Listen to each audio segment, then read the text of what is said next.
Cette matinée, on a organisé la deuxième étape de la caravane des régions, donc avec la région Casablanca-Stade. Le quotidien Les Inspirations Échos accompagne cette dynamique régionale et la région avancée incarnée par la Constitution 2011, justement pour la réussir et contribuer à son succès. Aujourd'hui, dans cette matinée, l'échange était très enrichissant entre les hommes d'affaires, les agents de l'administration, les élus du conseil régional.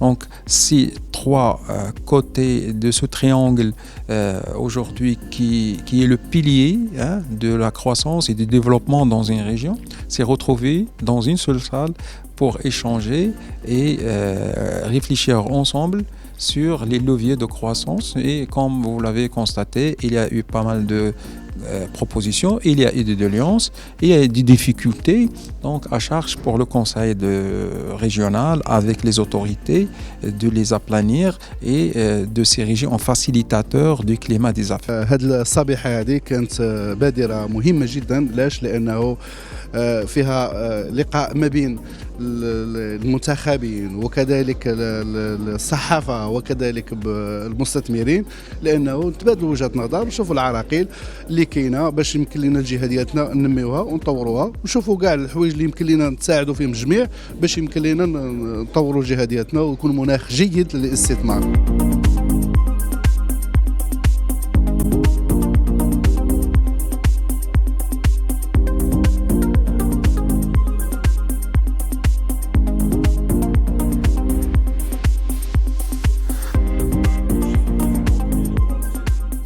La matinée d'aujourd'hui était une occasion et une plateforme d'échange, de dialogue avec l'ensemble des parties prenantes pour partager avec eux donc les atouts, les attributs de la région de Casablanca-Stade, les indicateurs qui font de Casablanca-Stade une région locomotive de l'économie nationale, ainsi que les opportunités qu'offre cette région sur les différents secteurs, et donc que ce soit donc le primaire, le secondaire ou le tertiaire, et qui présente autant d'atouts et d'opportunités pour les investisseurs.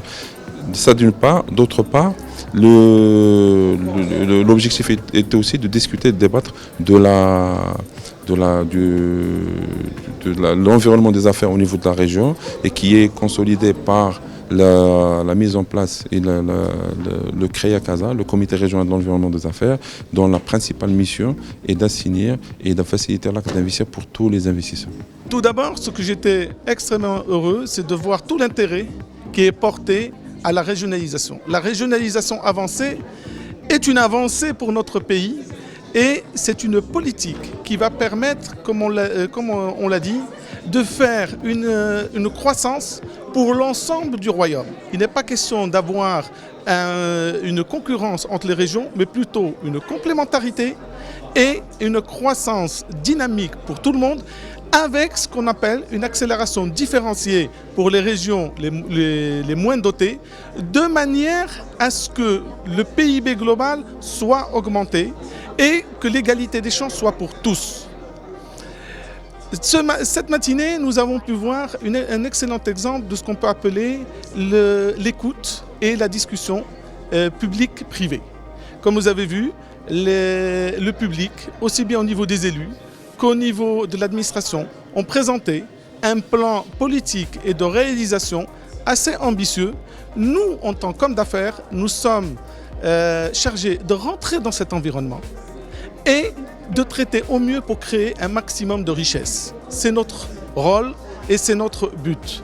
En même temps, nous participons au débat parce que nous-mêmes, nous avons des demandes, nous-mêmes, nous relayons l'ensemble des problématiques qui se posent aux entrepreneurs, et cet échange riche permet d'avancer, et ce qui est bien, c'est qu'on sent qu'il y a du progrès. On n'a pas dit qu'on a tout résolu, mais il y a du progrès continu, et c'est ça ce qui est positif.